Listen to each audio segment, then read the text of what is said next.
welcome to the Screensavers. I'm Martin Sargent. And I'm Leo Laporte. Thank you so much for joining us on the show. Patrick on vacation. Thank you, Marty, for being here. Actually, you picked a great show. Did. I'm so excited about today's show. It's going to be a wonderful, wonderful show. You know, we have for the first time, we have a rather large group. I know, everybody people have been flooding through the doors to watch this show. You know, I've never seen this. You know why? I'll tell you why. Because we have country music legend Willie Nelson here, and we're going to take you inside his high-tech bus. It's called the Honeysuckle Rose. It's here. For an up-close look at his home away from home. It just pulled up in the back of our studio. It's actually the third Honeysuckle Rose. Oh, it's beautiful bus. It's his third wife, as it were. Yeah. Oh, he lives in. I mean, he gets home and he stays in the bus. No, I'm not kidding. He doesn't go in the house. He stays in the bus. We'll talk to him about it. But that's not all. There's more. Phil Zimmerman, the creator of PGP, a man who is really legendary for giving us all security, safe, strong encryption. He's here to talk about the big encryption conference, the RSA conference, is going on right now. And we have a Geek Library pick. We haven't done one in a while. And this one's it's a little different. It's not a book. It's not a movie. It's not a website. This is something, as I understand it, that is near and dear to your heart. It is. Something that helps you in your commute all the way across the Golden Gate That's Bridge. right. And it helps you read our Geek Library picks from the past. But first, why don't we toss it over to our high-tech nook. Kat and Megan are sitting in there today. What is coming up? Hi. What do you have? Okay, I'll go first. Today I'm going to show you guys a way you can take out your road rage aggression without hurting a soul. That's good. Great websites to grab. And I'm going to show you some visualizations, some groovy visualizations, and then I'm going to show some altered pictures of Leo. Uh-oh. They're really funny. Hey, what's with the custom steel shirt? What does that mean? So a fan sent it to me. It's I don't know. It's a company. Cool. It's a company. That's neat. That's I just like the shirt. It's a great shirt. Yeah. Thank you, Megan and Kat. Thank you. They're here too, notice. It's just, well, of course, they're always here. Yeah. It's Kevin's birthday today, too. No. Happy birthday, Kevin. Is it 15? He's 15 years old today. A little older than that. 25 By the way, today. as long as we're talking to you, Kevin, we'll come back. Should we do it now? All right, we're gonna come back later and talk to you, and you can tell us more about what it's like to be 15. I dimly remember it. Foveon. You know, Carver Mead, amazing dude, very well-known physicist, one of the great minds, one of the guys who's really made silicons and semiconductor technology possible. 67 years old, and this puts the lie to the old notion that maybe you can be too old to come up with new ideas or invent. He has been working for the last 7 years on a new CCD. These are the chips they use in digital cameras and video cameras to capture light and turn it into bits so that you can have a digital image or a digital movie. They have his company Foveon, F-O-V-E-O-N, has announced, they've been working for quite a few years, that they are now shipping their first new CCD. It's this huge breakthrough. It's called the X3 chip, and in 2 days, Sigma's going to do a camera with this. The new chip, this is an example of a standard digital camera. The image that you would get. And this is the X3 technology, 3 times the resolution, because each pixel, each receptor in the CCD can do all 3 colors, red, green, and blue. It used to be you'd have to have 3 pixels in a cluster to get red, green, and blue. So even though it's a 3-megapixel camera, it's in effect like 9 megapixel. 9, that's higher than film megapixel resolution. Pretty amazing technology. It also has lower battery power. It works better in lower light.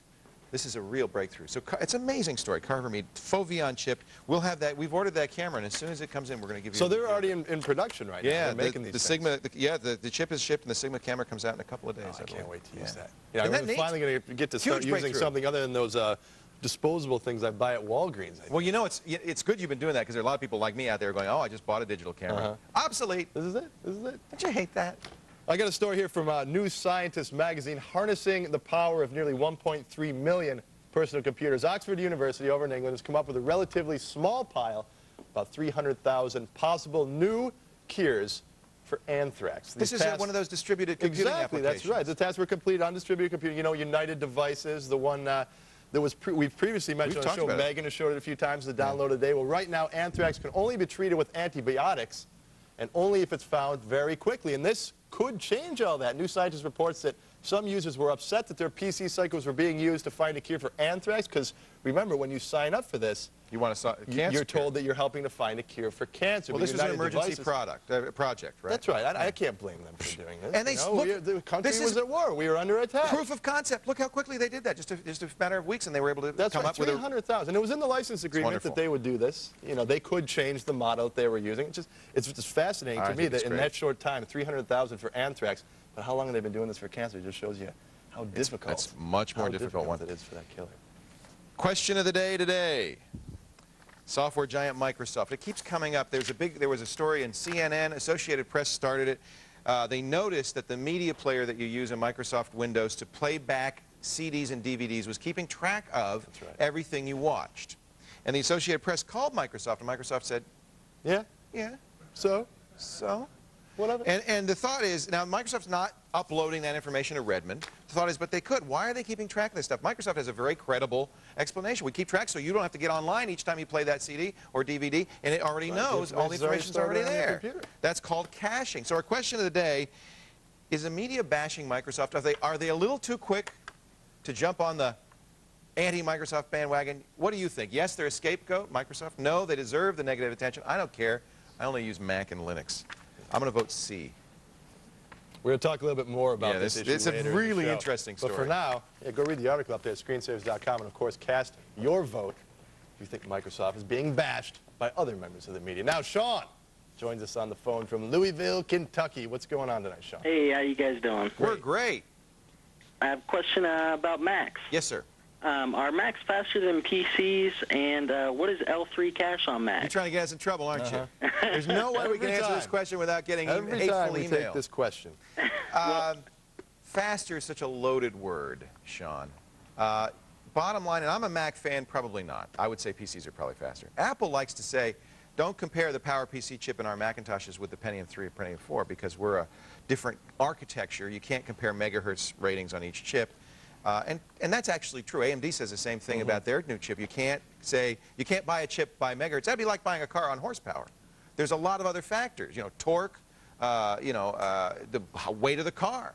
So there's a lot of other factors that impact the speed of a car. A lot of other factors in megahertz impact the speed of the computer. If you go to Apple's site and read about the architecture, they're going to spell out for you why they say that their chip is much faster. What do they say? They say that they have a shorter data pipeline. These are the number of steps it takes to accomplish any given task. They say that on their architecture, it only takes 7 steps to accomplish a task, whereas on the PC side, it takes up to 20 steps. And then they say, quote, you do the math. That's so bogus. I can't even believe they're saying that. I'm embarrassed that they're saying that. It's absolutely absurd. In fact, a larger pipeline with properly optimized software is a better thing. However, none of that matters. It's how fast it runs your applications. Sean, what applications do you use? Well, right now, I'm really into electronic music, and I have Acid Pro.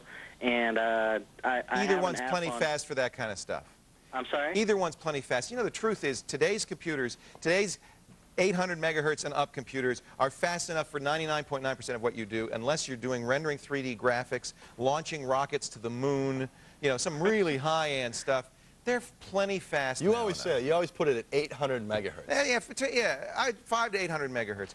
I'll say 800 because I'm going to be jealous. The truth is generous. The truth is 5 or 600 is probably It's just funny because all those people out there, I got to get the new 2 gigahertz. There's no difference. I got to upgrade to the 2 gigahertz from 1 gigahertz. If I put the 2 next to each other, you sat down, I would defy you to tell the difference. So what's that L3 cache? It's just more cache. More cache is good. In fact, the PowerPC chip that the Mac's based on actually benefits from larger L2 and 3 cache than the Pentium. Again, it's apples and oranges, literally. And the best thing to do is just go there, try the applications you use. I bet you either way you're going to be happy. But the moral of the story is do not buy on megahertz alone. No, and there's a lot of marketing FUD on both sides. They're shooting at each other. Apple has to do it. It's the only way they can defend themselves. It's a shame that they have to make up bogus arguments. Right, and then AMD comes out with new chips, and they assign names to them that make you think that it's running at 2 gigahertz. But that's how people buy. They have to do that, right? So don't buy that way. Be a smart consumer. Hey, if you've got a question, you have to go through our hosts in the Netcam Cineplex in order to get on